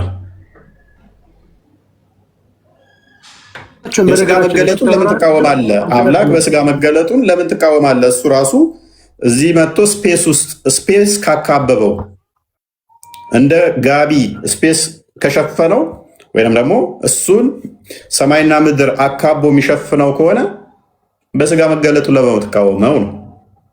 ይህንን ለመሸፈን ይህንን እንትን ለማለት ማያደርጉት ስትራግል የለም። እዚህ ያሉት ገና ስለማያውቁት ነው። ይነካካል አይነካካም ስንት አለባቸው። ሲመልስልህ ልብ ብለው ከሆነ በቃ ገሎታል እኮ አላህ አርሹን ከፈጠረ በኋላ ሰማይና ምድር ከፈጠረ በኋላ ነው ወደ አርሽ ከፍ ያለው ካለ ኦልሬዲ ኢንሳይድ ነበረ ማለት ነው። ጌም ኦቨር በቃ አለቀ እኮ። ስለዚህ ምንድን ነው የምትቃወሙት? ብዙ ጥያቄ ይነሳል። በነገራችን ላይ በጣም ብዙ ጥያቄዎች እዚህ ላይ መነሳት ይችላሉ። ሳይዙ ይነሳል። እስኪ ይግቡና ገስት ግን እየከፈተልኝ ያለው አንተ ጋር ይከፍትልሃል። እንትና ቀጥቅጣውታል። እንትና አለኝ እኮ ጋር ጸጥታለ ታብታብ እስኪ ሊንክ አድርጉ። ጉድ ላይ ብያላችሁ ጻፉ ኮሜንት ላይ ጉድ ላይ። ይሄንኛውን ቤት በቃ አዛ እያደረጉብን ነው። ይሄ አካውንት ምንም ሊሰራ አልቻለም። ማለት ከባድ አንድ ቀን ከሰራ ወዲያውኑ እንደምንም ብለው እንትን ይሉታል ድረስ ማለት ነው። የእነሱ ጥንካሬ ሳይሆን የእኛ ድክመት ነው። እኛ በደንብ ኮፒ ሊንክ እያደረግን ማለት ነው። በልጠውናል ማለት ነው። በዚህ እነሱ ለክፋት ሲያደርጉ እኛ ደግሞ ለበጎ ነገር እንዳይቋረጥ ነው አመድ። ስለዚህ ሁላችሁም ምናምን ሰዎች እንትን በሉ አመድ ያ መርሐባ ገብቻ አለው። እንዴት ነው አንተ ደህና ነህ ወይ? መስገኑ በመጀመሪያ ደረጃ ረጅም ጊዜ ቆይቴ በማየቴ ደስ ብሎኛል። አንተን ስቀጥል ቅድም ሌላ ስም ነበርና ፕሮፋይልን ቀይሬ ነው አንተ ጋር መግባት ስላቃተኝ እኔ ኦልሬዲ የዳንኩ ሰው ነኝ። ከዛኛ መንደር ነው የመጣሁት። እኔም ስፍራ ቀይሬ ነው እንዳላ ልበል ቻሬ ሪያሬንጅ አድርጋ ነው እንዳስቅብኝ እፎይ። እና ምን ልል ፈልጌ ነው ድምፅ አዲስ አልሆነብኝም አይደል ነው ድምፅ አዲስ አይደለም። ኦልሬዲ ወደዚህ ምድር ከመጣው ወደ 41 ዓመት ሊሆነኝ ነው። ወደ አንተ ከመጣው ደግሞ አንተን መከተል ከጀመርኩ 3 ዓመት ይሆነኛል ብዬ ተስፋ አደርጋለሁ። ኦኬ ዛሬ አንድ ቦታ ላይ ስለ ቁርአን የተነጋገርን ነበር እና ስለ ሂጃብና ንቃብ አወርተን ነበርና እንዳጋጣሚ እና የአንተ ቶፒክ ውስጥ እንትን አላልኩምና ይቅርታ። ግዳጅ ነው ሴቶች መሸፋፈን አለባቸውና ግዳጅ ነው ሲባል ግዳጅ አይደለም ብያቸው ሱረቱል አህዛብን 59 ሰጥተው የነበሩ ጥቅሱን ሲመለከተው ግን ለነብዩ መሐመድ ምስቶችና ልጆች ብቻ የተቀመጠ ነውና እና አንቺስ ከምስቶቻቸው መካከል አንዱ ነሽ ወይስ ግዴታ ይገባኛል ህጉ ብለሽ ነው ምናምን ነገር ብዬ ስላት አይ ግዴታ ቁርአን በስሜ መውረድ የለበትም የተቀመጠውን ነው የምቀበለው በማለት ሳንግባባ የተለያየንበት ሁኔታ ነበርና ይሄ ነገር እንዴት ትመለከተዋለህ ለማለት ነው የገባሁት። የማስጣል ስራ እየሰራ ነው አንተ? አዎ እንዳይለብሱ ነው አይደለም? እንዳይለብሱ ሳይሆን አንዷ ሙስሊም ነችና ሂጃብ አልነበራትም። እቺ ከሙስሊም ውጭ ነች ብላ ስትለኝ አይ እምነት እኮ ከልብስ በላይ ነው፣ አንዳንዴ በልብስ ተሸፍነው ውስጣቸው ባዶ የሚሆኑ ሰዎች አሉና ብዬ ስላት ግዴታ ነው መሸፋፈን አለባት ስትለኝ ማን ነው የሚያስገድደው ብዬ ስላት ቁርአን አንቀጽ አለ ብላ አሳየችኝ። አንቀጹ ግን ለሁሉም ሴቶች ሳይሆን ለሚስቶቻቸውና ለልጆቻቸው ብቻ ነበርና የምለው ነገር በዛ ዙሪያ ነው ያወራነውና አንተ እንደው እሱ አሁን ሱረቱ አዛብ ላይ የሚገኘው ከሳውዳ ጋር ተያዘ የወረደ ነው። ቡሃሪ 146 መሰረት አድርጎ ሳውዳ ረጅም ስለነበረች ሽንቷን ስሸና በማየት የነብዩ ሚስቶችን ቡላ ለማድረግ ማለትም ሙሐመድ ሚስቶቹ በሐቂ የሚባል ነበር። መዲና በሄዱ ሰዓት ላይ ሜዳ ላይ ነበረ የሚሸኑ ሽንታቸውን። መቃብር ቦታ አለ አልባቂ የሚባል እና መንገድ ላይ ሆነው እነ ዑመርና አቡበከር ሴቶችን ሞለስት ያደርጓቸው ነበረ። ሴክሹዋሊ ሞለስት ያደርጋሉ ሴቶች ሲያልፉ እና የሙሐመድ ሚስቶች ግን በዛ ሲያልፉ ብዙ ጊዜ ይቸገሩ ነበረ። የእሱ ሚስቶች እንደዛ ላለማድረግ እሳቤ ስለፈለጉ ደጋግሞ ለሙሐመድ እባክህ ሚስቶችህ እንዲሸፈኑ ንገራቸው የሚል ቅሬታ ሲያሰማ ቆየ። መጨረሻ ሽንቷን ስሸና ምናምን ያዩዋት ነበረ። ግዙፍ ነበረ ማለት ረጅም ትልቅ ስለነበረች ከዛ አንጻር ይሾፋቸው ነበረ። እናም መጨረሻ ላይ ግን እንዲለዩ እንዲታወቁ ይላል። ከቁርአኑ ጋር ይጋጫል። አክቹዋሊ ሂጃብ ያስፈለገው እንዲለዩ ነው ይላል። ኦልሬዲ ሂጃብ ሳትለብስ እንኳን የሙሐመድ ሚስት መሆናቸውን አውቋታል። ስቲል የነብዩ ሚስት ሆና እንኳን ይሻፍድባን ነበር ማለት ነው። ሳውዳንም ይላታል፣ አንቺ ሳውዳ ሆይ ምንም ለመደበቅ ብትሞክሪ እንኳን ስሸኝ ሾፍሻለሁ፣ ታስታውቂያለሽ፣ ትታያለሽ አይነት ይላል ነበረ። ሳያል ቡኻሪ 146 ላይ ይሄንኛው ከነብዩ ሚስቶች ጋር ተያዘ ነው። ግን በተመሳሳይ ደግሞ ለምዕምኑ ይወረዳል። ይሄንኛው ለሴቶቹ ቢሆንም ለምዕምኑ ደግሞ ሱረቱ አዛብ 59 ለነብዩ ሚስቶች ጋር በተያዘ ቢሆንም 31 ላይ ደግሞ ለአማኞቹ ይወረዳል። ሱራ አዛብ 31 ቼክ አድርገው። ዋጅብ ነው ማለት ነው፣ ግዴታ ነው፣ ትእዛዝ ነው ማለት ነው። ይወረድላቸዋል፣ ትእዛዝ ነው ማለት ነው። ኒቃ የሚለው ላይ እሱ 33 31 የት ነው የምትሄደው? 33 31 ሱራ 331 ነው። ሱረቱ አዛብ 33 31 33 31 አህዛብ። ኦኬ እናንተ ከፍ አድርግልኝ፣ አይታየኝም። 33 31 እኮ ነው ያልኩህ። ከፍ አድርገው።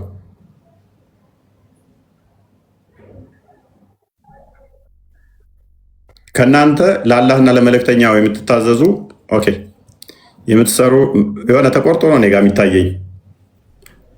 ኦኬ ሱረቱ ኑር ነው። ኑር 31 ሱረቱ ኑር እኔ ጋ 24 ኦኬ 24 ስንት 31 ያ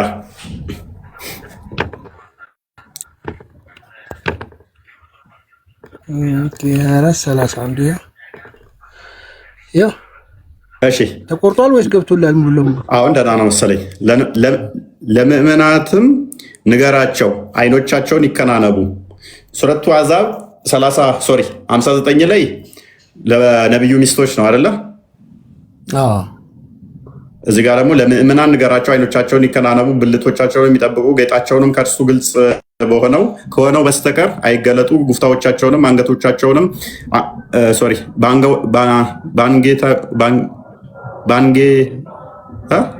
ባንገትጌዎቻቸው ላይ ያጣፉ፣ ውስጥ ጌጣቸውንም ለባሎቻቸው ወይንም ለአባቶቻቸው ወይንም ለባሎቻቸው አባቶች ወይንም ለወንዶች ልጆቻቸው ወይንም ለባሎቻቸው የቱ ጋር ነበርኩ? ወንዶች ልጆች ወይንም ለወንድሞቻቸው ወይንም ለወንድሞቻቸው ወንዶች ልጆች ወይንም ለእህቶቻቸው ወንዶች ልጆች ወይንም ለሴቶቻቸው ከፍ አድርገው ወይም እጆቻቸው ለያዙት ባሪያ ወይንም ከወንዶቻቸው ለሴቶች ጉዳይ ለሌላቸው ለሆኑ ተከታዮች ወይንም ለነዚያ በሴቶች የፍረት ገላ ላይ ላላወቁ ሕፃናቶች ካልሆነ በስተቀር አይግለጹ። ከጌጦቻቸው የሚሸፈኑት ይታወቅ ዘንድ በእግሮቻቸው አይምቱ። ምእመኖች ሆይ ትድኑ ዘንድ ሁላችሁም ወደ አላህ ተመለሱ፣ ተጸጸቱ ምናምን ነገር ይላል። ይህንን አሁን ኢብን ከሲር ሲፈስሩት አንድ አይኗ ብቻ ስቀር እንደዚህ መሸፈን ምናምን ብለው ያብራሩታል። ይህንን መሰረት አድርገው ነው የሚሸፈኑት እነሱ። አመሰግናለሁ። በጣም ተመልሶልኛል። እፎይ ሌላ ጥያቄ ያለኝ እኔ አሁን ሙስሊሞች በሚገቡበት ሰዓት ከመቆጣትና ከመሳደባቸው በፊት ያላቸውን እውነት ለመግለጽ ዝግጁ ቢሆኑና በስተመጨረሻ ወደ ስድብ ከመግባታቸው በፊት መጀመሪያ ሲገቡ ከውይይቱ በፊት ቁርአን ቀርተሃል ወይ፣ ቁርአን ታውቃለህ ወይ፣ ትዕግስት ይኖራል ወይ ብለህ ጥያቄ ብትጠይቃቸው ደስ የሚል ይመስለኛልና ያው ካንተ በላይ ባላቀው ከማየው አንፃር ነው። አመሰግናለሁ። እሺ ታንኪዩ። ኦኬ ወደ ቶፒኩ እንመለስና እንግዲህ ቶፒካችን እንደሰማችሁት ምንድን ነበረ? አላህ ነበር የሚል ጥያቄ ነበር እየጠየቅን የነበረው። አላህ ከአርሽ በላይ ነው የሚል ሙግት አላቸው። ወደ ፍጡራን አይገባም የሚል ሙግት አላቸው። ይሄ እዚህ ገና በደንብ ስላልሄዱበት ስለማያውቁት ነው። በውጭው ዓለም ላይ ወይም ሊቃውንቶቻቸው ላይ ሰፊ የሆነ አክቹዋሊ እዚህም ሀባሾችና ዋብያዎች አንድ ከሚለያዩበት ከአርሽ በላይ ነው ከተባለ ራሱ ቦታ እየጠቆማችሁ ነው። እርሱ የቦታ ፈጣሪ እንጂ ቦታ እየጠቆምክ ከዚህ በላይ ነው ማለት ፍጡር ማድረግ ነው አላህን ብለው ይሞግታሉ። ሀባሾቹ ታውቁታላችሁ ብዬ አስባለሁ አብዛኞቹ። ስለዚህ ዋብዮቹ ከአርሽ በላይ ነው ሲሉ፣ ሀባሾቹ ደግሞ ያለ ቦታ ነው የሚሉት። በቦታ ገገለጽ ነው ከዚህ በላይ ከዚህ በታች ካልነው ፍጡር ነው እያሉ ስለሆነ ነው የሚሞግቷቸው።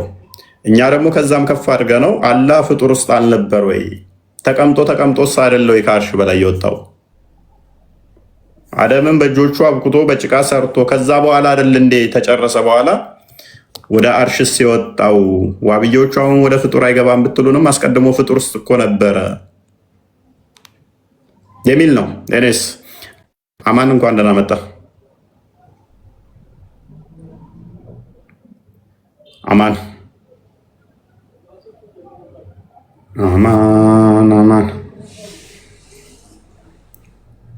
እሰማለሁ።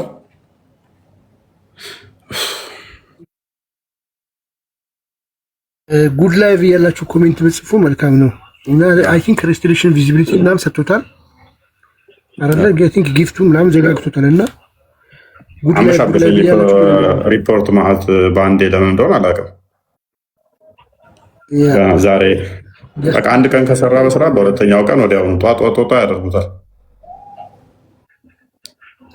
እስኪ ከስራላችሁ እንግዲህ ጉድ ላይቭ እያላችሁ ጻፉ። ታብታብ በደንብ አድርጉ እና ጉድ ላይቭ እያላችሁ ኮሜንት ጻፉ። እሺ አስቆጥሩ። እሙ መክሊት ነው የሚለው ማየዋ ሰላም ነው። እንኳን ደህና መጣሽ።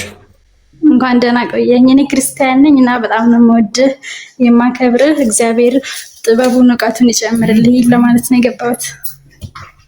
ይህንን ለማለት እዚህ ድረስ ለፍተሽ መጣሽ? በቃ ሁሌ እከታተላለሁ፣ በስ ግን እንደዚህ በድምጽ የመናገር ፈልጌ እና በስር እኮ በድምጽ መኮመት ትችይ ነበር እኮ ሰማለሁ እኮ ኮመንቱ ነው። አይ ያኔ ደስ እንደሚለኝ ነው። ዞሮ በጣም ነው የማመሰግነው ስለሁሉ። ለወደፊቱ አጭር ከሆነ ኮመንት ላይ መጻፍ ከደበረሽ በድምጽ ኮመንት አለ፣ ችግር የለውም። ግን በእኛ ግን አንድ ጥያቄ አለኝ እኔ ከይቅርታ ጋር ከመለስክልኝ ማለት ነው። ሞክረሽ ታውቂያለሽ ወይ? በመጀመሪያ ኮመንት እንዲያው እኔ በዩቲዩብም በቲክቶክም እከታተላለሁ። በድምጽ ነው የኮመንትሽው? ላ በጽሁፍ ነው። በድምጽ ሞክሪ እስኪ። በድምጽ ይቻላል። ተው ለአድናቂ እንዲህ አይነት ኮመንት አትስጥ። የምን አድናቂ ነው? ምን እግር ኳስ አደረግሽው እንዴ? ዞሮ እውቀትህንም እንደዚህ መመስከርኩት ለነገር። ምንድን ነው ጥያቄሽ? አፍጥኝ። እኔ ጥያቄ ማለት ነው አሁን በገጠር እኔ ገጠር ልጅ ነኝ። በገጠር አካባቢ የሆነ ከብት ምናምን ሲታመምብን ጆሮውን በጥሳለን። ከዛ ከሞተ ይበላል፣ በስ ግን ቆሞ ከሄደ አይበላም። ያኔ ምንድን ነው አልገባኝም። ጆሮውን በጥሳለን ነይዋ እንደዚህ የሆነ ገደል ላይ ጉትቻ ልታንጠለጥሉለን ነው ማድሬ። እኔ ጥያቄ ስለሆነብኝ ነው። እኔ የምኖረው አረብ ሀገር ነው። ግን አሁን ሳስበው ለምን ይሄ ከብት ተዳነ ነፍስ አለው በስ ከሞተ ግን ይበላል። ይሄ እንዴት ይታያል በእኛ ማለት ነው? እንደ መባረክ ቆጥረውት ነው። አይዋ እንደዛ ነው። የሆነ ገደል ላይ ከወደቀባቸው ጆሮውን ይበጥሱና ከዛ ከሞተ ይበሉታል። ከዳነ ደግሞ ካላስ ይኖራል ማለት ነው። ምን ማለት ነው?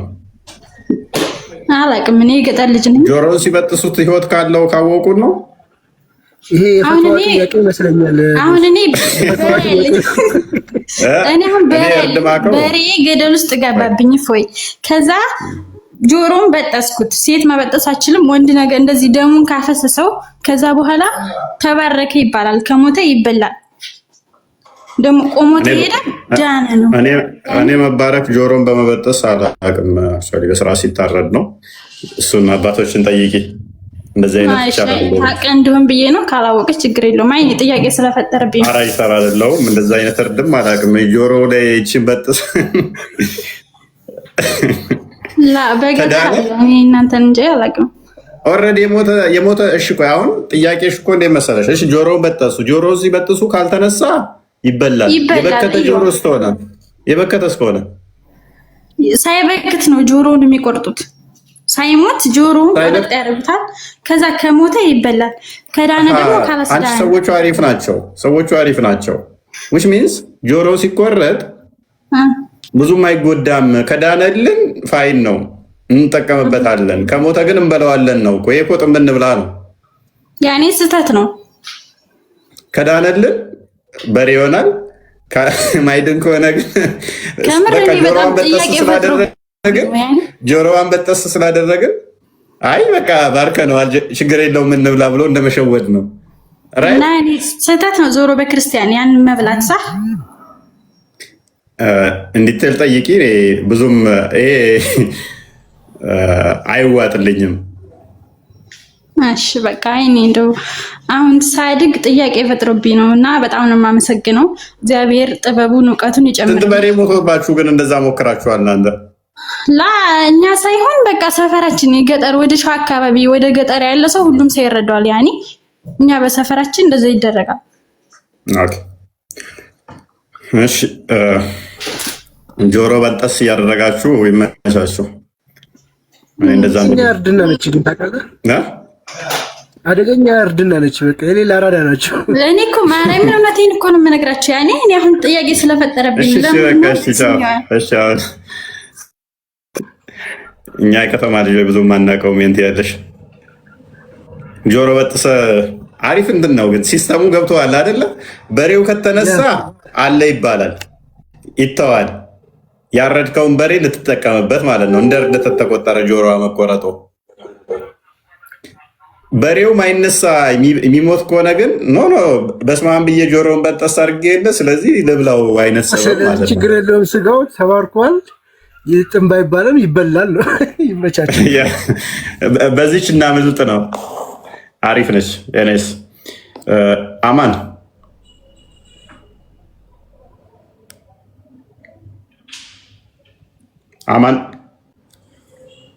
ኦኬ። አንዴ እንትን ማንኛውም ሙስሊሞች ማስገባት ትችላለህ? እንትን እያስቸገረኝ ነው። እየከፈተ ነው። እኔ ጋርም እንትን እያለ ነው። እያስገባው ነው። እየሞከርኩ ነበር ከልጅቷ ጋር ስታወሩ ራሱ ሜቢ ወይ አንድ ቁጥር ቢጽፉ ገስት የላካችሁ ሙስሊሞች ለመሳብ ይመቸኛል። ገስት እየከፈተ ስላልሆነ ምን እንደሆነ አናውቅም። እንግዲህ ዛሬ ዘጋግተውታል። ሪፖርት እንግዲህ እንደሚታወቅ ነው። ይህን አካውንት ምንም ሊያንቀሳቀሱት አልቻሉም፣ ትልቁን አካውንት እና በደንብ እስኪ የሚደረገውን አድርጉ ተወዳጆች። ቪዚቢሊቲው ራሱ ላይቭ ራሱ እንዳይታይ ጊፍቱን እና ላይቭን አንድ ላይ ነው የዘጋው። ላይቭ ቪዚቢሊቲውን እና ጊፍቱን እና በታብታብ በምናምን ማስለቀቅ በምትችሉት ነገር በኮፒ ሊንክ አስለቀቁት። እስኪ ገስትም እየከፈተ አይደለ? ሙስሊሞች የሚለቅ ከሆነ እንትን አድርጉት። አሊያም ጆሯችሁን እናንተንም ቀንጠብ አድርገን እንዴት ነው እሱ ታስለቅቃላችሁ? አታስለቅቁም?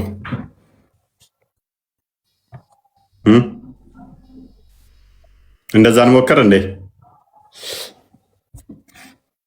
አረጋግ ካሊድ ካላስለቀቁም ያው እንትን ተብለዋል ትላለህ እንዴ?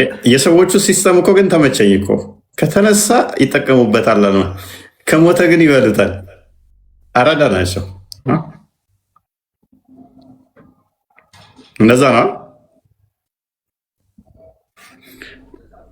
እርድ እንግዲህ ደሙ መፍሰስ አለበት። እንደ ብሉይ ኪዳን ከሆነ በተለይ እርድ ደሙ ያለ መበላት አይቻልም። ስለዚህ ደሙ ከፈሰሰ ካለቀ ደግሞ ደሙ ከስጋው ከፈሰሰ በሬው ሟች ነው። ስለዚህ ጆሮዋን ተሆነ ደግሞ ጆሮ ተተቆረጠ ደግሞ ይፈሳል ነው እንግዲህ ጆሮ ሲቆረጥ መጀመሪያ ፈሷል። እሺ አሁንም ተመልሼ መጣሁ። አይሻ እኔ ነኝ ያስገባሁሽና ተረጋጊና በቅድመ ቀጥይ ከቃል ጋር በቃ ነው አሁን ታንቺ ጋር የሚጫጫሁበት አይ መጀመሪያ ቆይ በቁጣ አይደለም በስርዓት እንደ ትልቅ ሰው እናውራ። እኔ ማንተም ትልቅ ሰው ነህ፣ አትሳደብ፣ የሰው እምነት አትንካ፣ ያንተን እምነት አትንካ። በእናትሽ ማንም አልሰደበሽም። ማንም የሰደበሽ የለም ማለት በቃ ነብያችንን ከሰደብክ ኦልሬዲ እኔ እንደሰደብክ እኔ ከዛም በላይ አይሻ እስኪ እኔ አሁን እዚህ ጋር ልዳኛችሁና ምን ብሎ ተሳደበ እስኪ አይ ነብያችንን ተሳደበ ሰምተሃል ምን ብሎ እኮ ምን ብሎ እኔ አልደግመውም ምንድነው ማደግም ንገሪና ቃሉን አልደግመውም አልተሳደበም እሺ ወደ ቶፒክ በቃ ተሳደቡ ስድብ የለም አሁን ወደ ሐሳቡ ግቢና አላህ የት ነው ያለው ብለሽ የምታምነው አላህ የት እንዳለ ቅድም ነግሬሃለሁ አላህ ከአርሽ በላይ ነው ያለው በቃ ይሄ ቦታው ይሄ ነው ሌላ ጥያቄ አለ ከመፍጠሩ በፊትስ ሰማይና ምድር ከመፍጠሩ በፊት እሱ አይጠየቅም በእምነታችን የተከለከለ ነው እንደዛ አይነት ጥያቄ መጠየቅ ብዬ መልሼልሃለሁ ለምንድን ነው መጠየቅ የማይቻለው ኦሬዲ እኮ ካስቀመጥሽው በኋላ አላህ ሰማይና ምድር ከፈጠረ በኋላ ከአርሽ በላይ ሆነ ስትይ በፊትስ የሚል ደግሞ ጥያቄ ይነሳል አትጠይቁኝ ማለት ምን ማለት ነው ይኸውልህ በቃ በእምነታችን አትጠይቁ ከተባለ እኛ አንጠይቅም ስለዛ ነገር ማወቅም አንፈልግም እኔ አልፈልግም ማወቅም ሌላ ጥያቄ አለክ አይታ እንደዛ ከሆነ የሁሉም ሰው እምነት ትክክል ነው ማንም ስህተት አይኖርም የፈለግሽው ስትጠይቂው ይሄንኛው በእምነታችን አትጠይቁ ተብለናል ማለት ይችላል ማለት ነው ይሄኛው የተከለከለ ነው አይጠየቅም እያለ ማለት ይችላል ምንም ነገር ስትጠይቂኝ ከዛ በኋላ ነው አሁን አይ ይሄን መጠየቃችሁም በእምነት ፕሊስ ሻሚል ሚውታርክ አንቺ ስትጠይቂኝ ከዛ በኋላ ኔክስት ምን ማድረግ እችላለሁ እኔ አይ ይሄ ተከለከለ ነው አንቺ እንደምትዩ ማለት ይቻላል በእምነቱ ላይ መጽሐፉ ላይ ወይም ሐዲስ ላይ ያንን መጠየቅ ክልክል ነው የተባለውን ነገር አልጠይቅ ከዛ ውጪ መልስ ያለውን ነገር ማቆውን ነገር እመልስልሃለሁ አሁን አንድ ጥያቄ አለኝ አሁን እኮ አንቺ ነሽ እንደዛ ብለሽ የገደብሽው ኤኒዌይስ ግን እኔ ዛሬ ብዙም ፎከስ አላደርግ ግን አላህ ከፍጡራን ጋር ይነካካል ብለሽ ታምኛለሽ ምክንያቱም አስቀድሞ ሰማይና ምድርን ይነካካል ማለት ኦኬ ይነካካል ቅድማውን ስናወራ ሰማይና ምድርን ከፈጠረ በኋላ ነው ከአርሽ በላይ ሆነው የሚለውን አንስተሽ ነበረ ኦኬ ሰማይና ምድርን ከፈጠረ በኋላ which means አዳምና ሔዋንንም ፈጥሯቸዋል አይደለ እሺ አዳምን ደግሞ በእጆቹ እንደፈጠረ ተስማምተናል እሺ ስለዚህ አዳምን በእጁ ከፈጠረ አዳም ደግሞ ፍጡር ነው ስለዚህ ነክቶታል ማለት ነው እሺ ራይት ኦኬ እሺ ስለዚህ አዳም ደግሞ ከአርሽ በላይ አይደለም የተፈጠረው መቼም ከአርሽ በታይ ነው ብለሽ የምታምኚው ኦኬ ሂድሺ ስለዚህ አላህ ከፍጡራን ጋር ሲነካካ ነበር ማለት ነው አይደል እሺ ሂድ መልካም ከፍጡራን ጋር ከተነካካ በደንብ አስተውይ እጅ ያለው በእጆቹ ሰራው ግራፊክ ኋላ ታች ያለው ስለዚህ ከአርሽ በታይ ነበር ከአርሽ በታች ያለው ደግሞ ምድር ትንሽ ነው ከአርሽ ያንሳል አይደለ እሺ ስለዚህ አላህ ኢንፋይናይት ነው የሚለው ውድቅ ይሆንና ፋይናይት ይሆናል የመጀመሪያ የተገደበ ይሆናል በደንብ አስተካክሎ ለማስወደቅ አይደለም ለማስወደቅ ለመጣል እና ለማሳት ሳይሆን ኤግዛክትሊ ጥያቄ ልልሽ የፈለኩት ምንድነው በደንብ አልገባኝም አርሽን በጣም ግዙፍ አድርጋችሁ ትስሉትና አላህን ደግሞ ትራንሴንደንት አድርጋችሁት ኢንፋይናይት እንደሆነ አድርጋችሁ አሲዩም ታደርጋላችሁ እሺ ከአርሽ በላይ ፍጡር የለም በጣም ከዛ በላይ ያለው አላህ ልክ እንደ ኢንፋይናይት አድርጋችሁ ትስሉታላችሁ እሺ አንዴ አዳምጪኛ እሺ ቀጥይ ኦኬ ተሰጠሽኝ ስለዚህ ከአርሽ በታች ከሆነ ከአርሽ በታይ ደግሞ ፍጡር ከሆነ ፍጡር ደግሞ ገደብ አለው መጠን አለው ማለት ነው መጠን ያለው ነገር ደግሞ በዛ በመጠን ውስጥ አላህ የተወሰነ ከሆነ ምድር በብዙ ኪሎ ሜትርም ትራቅ እነኚህ ፍጥረት በቢሊየን በትሪሊየንም ኪሎ ሜትር የሚሆኑ ማይል የሚሆኑ 2 ሜትር የሚሆን ትንሽም ይሁን ትልቅም መጠን አለው ፍጡር፣ ገደብ አለው ማለት ነው። አላህ ደግሞ እዛ ውስጥ ከነበረ አላህ ሳይዝ አለው፣ መጠን አለው ማለት ነው። መጠን ያላቸው ሳይዝ ያላቸው ሊታዩ የሚችሉ ደግሞ በሙሉ ፍጡር ናቸው። ጓይድ ሁሉን የቻለ ሁሉን የሞላ ሁሉን ያካበበ የሚለው ለአላህ አይነገርም ማለት ነው። በዚህ መጣል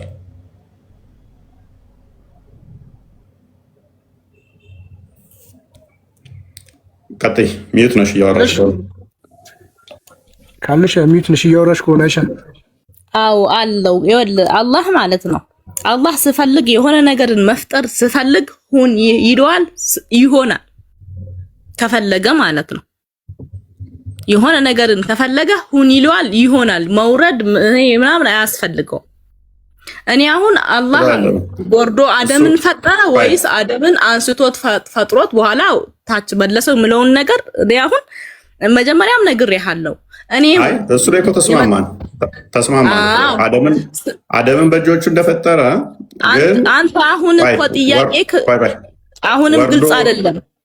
ወርዶ ካልሽ ፕሊስ አስቀድሞ ካልሽ በላይ ነው ሚል ያመጣብሻል። በ6 ቀን ፈጥሮ ከጨረሰ በኋላ ነው ወደ አርሽ ወጣው እንጂ አርሽ ላይ ፈጥሮ አደምን አወረደው የሚል የለም። ፈጥሮ ከጨረሰ በኋላ ግን አላህ ነው ወደ ላይ ሙቭ ያደረገው ወደ አርሽ ማለት ነው። ቆይ መጀመሪያ አላህ አደምን ከፈጠረ በኋላ አይደለም ወደ አርሽ ሙቭ ያደረገው። ይኸውልህ አላህ ኦልሬዲ ሰማይንም ምድርንም መላእክቱንም ምኑንም ኢብሊሱንም ከፈጠረ በኋላ ላይ ነው አደምን የፈጠረው እሺ እንጂ አደምን ፈጥሮ ምናምን ጨርሶ አይደለም አርሽ ላይ ሙቭ ያደረገው። ኦልሬዲ እሱ አደምን ሲፈጥር አርሽ ላይ ነው። አይደለም ማስረጃ እንደዛ ከሆነ ምክንያቱም በ6 ቀን ሰማይና ምድርን ፈጠረ። ከዛ በኋላ በአርሽ ወደ አርሽ ወጣ፣ አርሽ ላይ ተደላደለ። አይ እሱ ያንተ እምነት እንደዛ ካለ አላቅም፣ የኛ ግን እንደዛ አይደለም። ቁርአንሽ አይ ካሊድ ነኝ። እንዴት ናችሁ? ሰላም። ቆይ አይ ስትል እኔን የተቃወምከው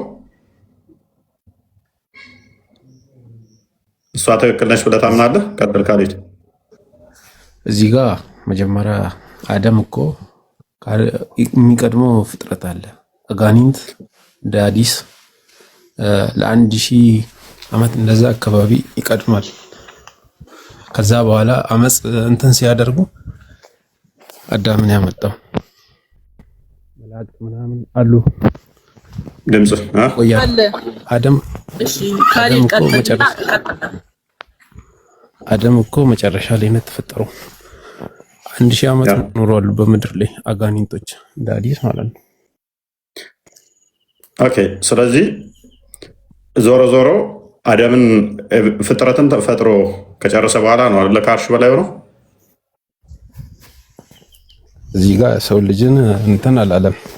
ሰማይና ምድርን ፈጥሮ ሁሉንም ፈጥሮ ግን እዚህ ጋር የሰው አፈጣጠር ራሱ ሰይጣን ይቀድመናል በ1000 ዓመት ማለት ነው። እዚህ ምድር ላይ ይኖሩ ነበር ይላል አዲሱ።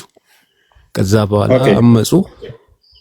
መልካም ያ ማለት ቆይ 1000 ዓመት ቆይ አንዴ እስኪ አንዴ አዳምጠኝ ልጨርስ።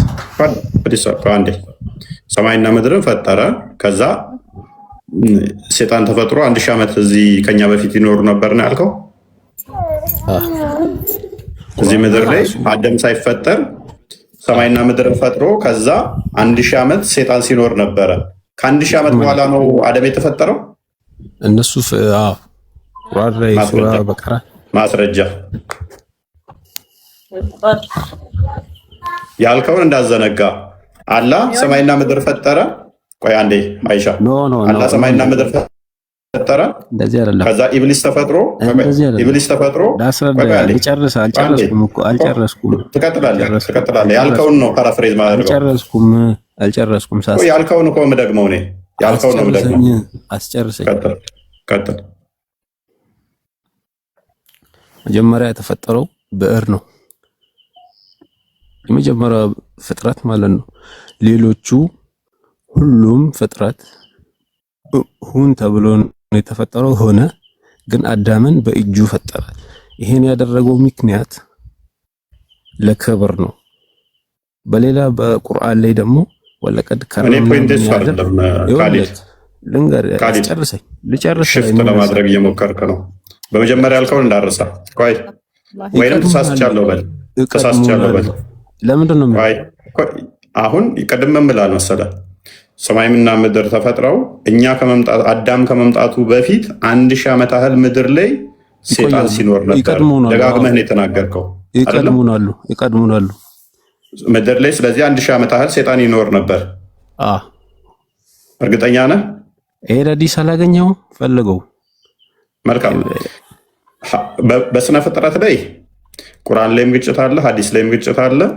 ፈልገው ነው። ከዛ በኋላ አስዋሽ በጣም ብዙ ግጭቶች ስላሉ እርስ በርስ የሚተራመሱ ስለሆነ ይሄንን ልስና አርመዋል። ቁርአኑንም ይዣለው ምናምን ስላልክ እስቲ ብዙ ሐዲሶች አሉ እንተ እንደምትላቸው ቡሃሪ ሙስሊም ምናምን ምትለው እኮ እሱን ልስጥ ነው ልሰጥህ እኮ ነው። አይሻ ቆይ አይኔ አይሻ መላእክት ይላል ክፈተው እሱ ላይ ይፈት እሺ ቆይ ተረጋጊ ቆይ። በስነ ፍጥረት ላይ ቀድሞ ማን የተፈጠረው ብዙ ጠቦች አሉ። በሐዲስም ላይ አንድ ወጥ የሆነ ነገር የለም፣ የተለያየ ግጭቶች አሉ። ቁርአኑም ላይ በስንት ቀን የተፈጠረው ምንድነው ቀድሞ የተፈጠረው ግጭት አለ። ግን ምድርና ሰማይ ተፈጥረው 1000 ዓመት አዳም ሳይኖር ሴጣን በምድር ላይ ይኖር ነበር የሚለውን አይደል ነው። ብቻችን አዲስ ግን አስማማልኛው ሳይ ሙስሊም 2789 እና እንደ ክፈተው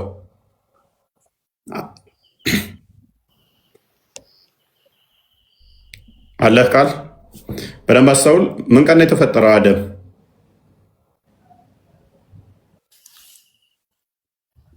ጁማ። ቅዳሜ ምንድን ነው? ቅዳሜ ቀን ምንድን ነው የተፈጠረው? አፈር ቃል አለ። አፈር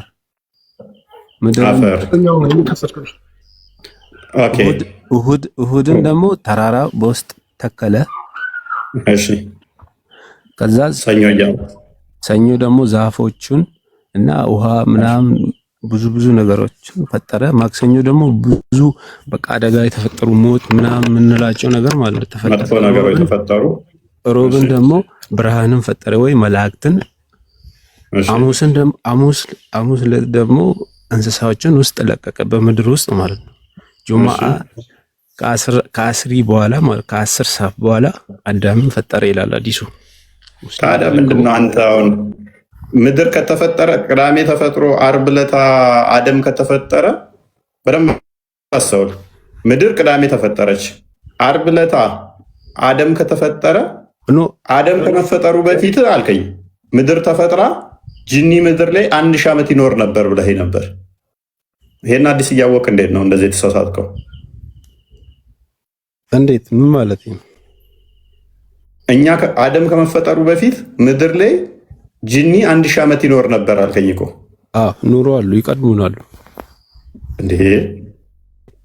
ምድር አፈር የተፈጠረው ራሱ ቅዳሜ ሆኖ ዓርብ ዕለት አደም ተፈጠረ። እንዴት ነው እሱ አደም ሳይፈጠር ምድር ተፈጥራ ምድር ላይ ጂኒ 1000 ዓመት ሊኖር የሚችለው? በመካከል እኮ ያለው ስንት ቀን ነው? እሱ ገርማል እንዴ? አሁን ይኸውልህ እየሰማኝ ነው? እየሰማህ ነው። አንተ አሁን ተረድተህ ነው? እስቲ ምን ተረዳኝ? እኔማ ምን እረዳለሁ? ጭራሽ አክቹዋሊ ልለፍህ የገባህ መሰለኝ፣ ወይንም ገብቶ ትንሽ ኮንፊውዝድ ሆነሃል።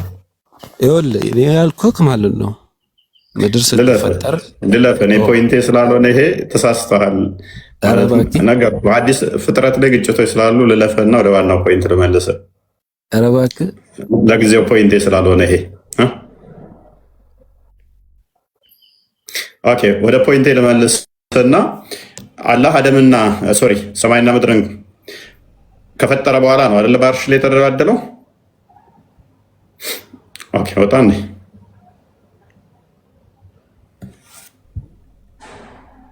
አስቸጋሪ የሆነ ስነ ፍጥረት ላይ በጣም ብዙ ግጭቶች ነው ያሉት እና